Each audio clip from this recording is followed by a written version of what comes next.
संगवारी हो, मैं देसी रिपोर्टर आज आप लोग लेके आए हैं ऐसे बाबा से मिलाए जेकर कहे फर्क नहीं पड़े, मतलब बीरतूर नहीं जाए, मतलब होइच के रही तावा मिलथन बाबा ज्ञानलेश्वर महाराज जी से।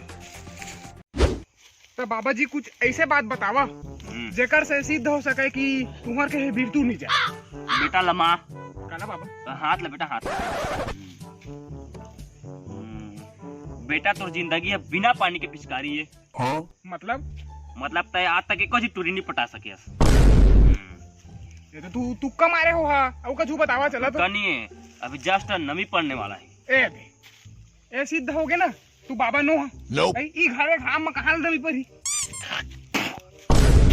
देखा कह रहे हैं ना बाबा कहे फालतू नहीं जाए का समझे। हाँ बाबा तू महान है बाबा।